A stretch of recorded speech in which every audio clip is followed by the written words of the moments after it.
Hello everyone. I hope you all are fine and good. So as always, I also have a new chapter for you all. Have you heard about Tenali? Tenali is very famous for his intelligence. So today our chapter is related to that only. Our today's chapter is Tenali meets Babur. So let's start our story. You know, the stories of Tenali Raman's intelligence is so rich and far. It's so wide that Tenali Raman is so intelligent. So it also reached to the Mughal court in Delhi where Babur ruled. When Babur heard about Tenali Raman, he longed to meet him. He was very curious to meet him. Thus, Babur's messenger reached Vijayanagar. King Krishnadeva Rai, the ruler, grew apprehensive. He thought that the Mughal emperor sent a messenger that he wants to find an excuse to attack his kingdom. But the king heaved a sign of relief when the messenger said, "Our emperor wants to meet Tenali Raman. Maharaj, please send him with me to the Delhi court." The king agreed. He said, "Tenali, I order you to go with this messenger to the Mughal court and prove your mettle, prove your intelligence. Remember, the honor of our kingdom is in your hands." Tenali is very intelligent. He agreed and he go. "If you impress the emperor and get a reward from him, I promise to gift you 10,000 gold coins." Tenali replied, "I will not let you down, your majesty." The next day, the Tenali left the messenger, and when Babur heard that Tenali Raman arrived, he said to his scouters, "You all know he is very witty man. He is very clever man. So, however, if I find anyone laughing at his jokes, the person shall be punished. No one will laugh. No one will react happy. So you have to stop your laughs." At the royal court, Tenali tried many antics, but no one smiled. He said many amusing things, but no one effect. 15 days passed by, but all his tricks was getting failed. No one is laughing and no one is reacting. All our tricks are going to fail. Tenali understood that something is going to amiss.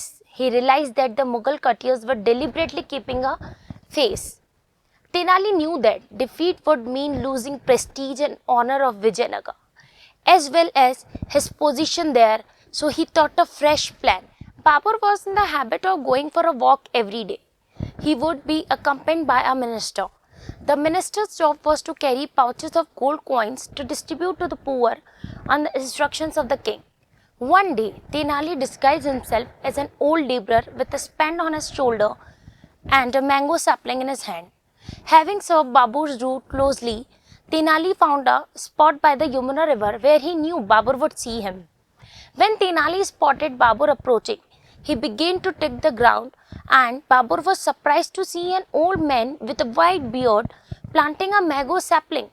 He couldn't help asking, "Bade Miyan, what are you doing?" "Jahanpana, I am planting a mango sapling," replied the Tenali Raman. "But Bade Miyan," Babur said, "you appear quite old. Even if this sapling takes root, grow and bear fruits, what would you gain? Surely you won't be alive to enjoy the fruits."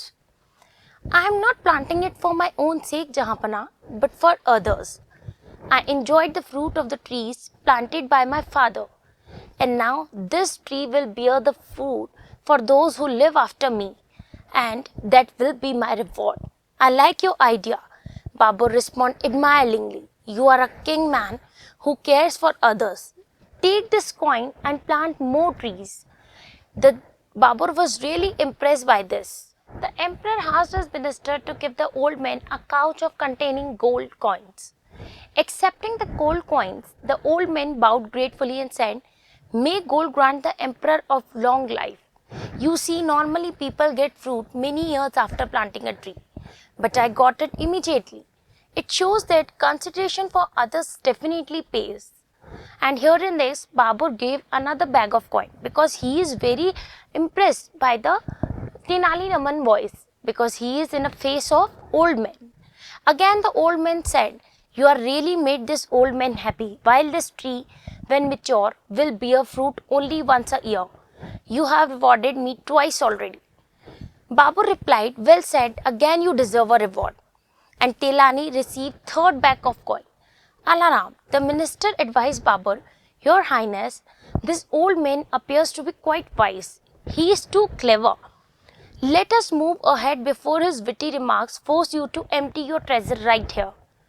Babur smiled and began walk away. Then the old man said, Huzur, just a cast of glance at me once again. So saying, Tenali removed his disguise and said, I am your humble servant, Tenali Raman. Realizing that he had been truly fooled, Babur burst out of laughing. He laughed a lot. I am not at all sorry for having rewarded you. Tenali Raman, you deserved it. You are very bit intelligent and wise as I heard. And Babur took Tenali to his palace and showered with him many gifts. And when Krishnadeva Rai heard that he just proud his triumph, he too rewarded him with gold and property. And Tenali became even brighter to the king's heart, because as always, he just proud to his Vijayanagar. So kids, you enjoyed this story. I hope you enjoyed this story. So always be intelligent like Tenali and be wise like that. So till that time, say bye-bye.